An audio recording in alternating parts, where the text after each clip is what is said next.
this was probably like my favorite scene throughout this whole episode was we have Heather does a psych evaluation on Karen, and this turns into a whole conversation about well, starts off with Karen telling Heather that she knew about her, which I'm like, "Damn, Matt told her everything?" Like, that's kinda crazy, and I wanna say probably the most important part from this particular conversation was that Heather was able to find that sweet spot of Karen, which is Frank Castle. So Karen is not really in love with Matt. She's in love with Frank. I mean, this interrogation scene was amazing. I really thought Karen was about to lose it and she was about to be exposed as a psychopath, like she did to my man, the swordsman. I really thought Heather was going to manipulate this scene, but overall, she lost the conversation and they put hands on each other. But overall, like Hold on, Heather definitely put the hands on her. on her. Yeah, Heather put the She hands smacked the shit on out of her. Karen. She smacked the Smacked the shit out of dog shit out Karen. of her too. Like, don't even get me wrong with that shit, because Huh? I mean, she touched the soft spot because at first she started alleging that her brother and father were touching her and abusing her, and I'm like, oh damn. And then she was like, well, too bad, is it Matt Russ that really fucked you up? Because, that's what she was saying. Like, how's it feel to be with a man who mysteriously walks out at night and, doesn't tell you where you've been at? And doesn't that shit just kind of turn you on? And I'm like, damn, Karen, hit that shit right where it hurts too. And she said, and what'd you do? You ran right to Kingpin. It's like, damn, holy shit. And then on top of that, like, she over there, like, testing it. And this is where I'm definitely going back to what I was saying about Karen Page. She's definitely changing, bro.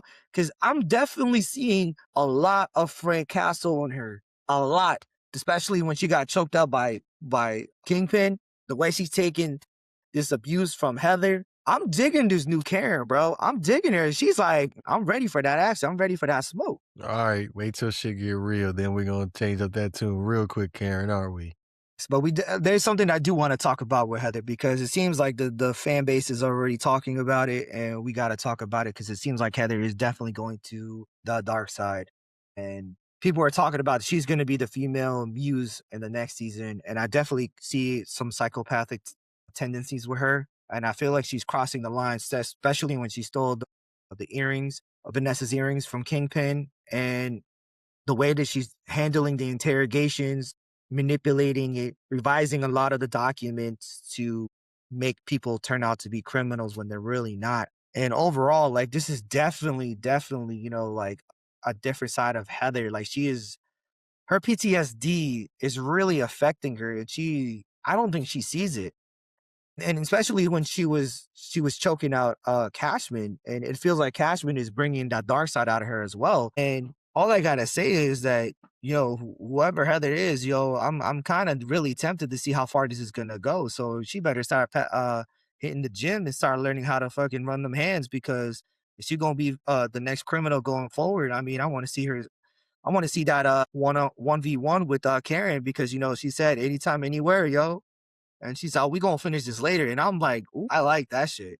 Definitely like that little threat right there. See, this is the problem with social media where you have people being able to post anything at any time. And I did come across some screenshots of Heather wearing the Muse mask and her in her heels walking around New York. So it's inevitable at this point. This is what we're going to get, her as the new Muse. But I would have preferred her being another villainous character than be us recycling the character Muse. Like, I can't think of anything off the top of my head, but I feel like it would have been a little bit better if she just didn't continue on with that particular character. I'm going to say I'm against the idea. I do think it is recycling the character, but in the comics, Muse was an inhuman who was able to control the power of blood, whether it was his or somebody else's, and he has super strength and a couple other superpowers that I can't remember at the top of my head. He is a very fairly new character, so I'm not very familiar with his work, but he was a psychopath in the Daredevil comic books, and the way that they did justice with them bringing them on season one and how they offed them overall, we do know that there was two different directors going forward with this, and they decided to change their plans. But to bring them back, I'm okay with it. But if you're going to do it, you got to do justice with it because this character has to be a psychopath. So if we're going to get a character who is going to be committing murder, she does need to be crazy. And I do feel like Heather is fitting that bill, but I feel like it's a little too early unless they're going to if they're going to speed up the time in the next season, which I think it's possible, but they would have to fill a lot of gaps in between that time. But overall, I'm not against the idea. I would like to see Muse, redeemed because that is a pretty badass character. I do like the villain, I do like the character. I always like, a broken psychopath murder, don't fall me for it.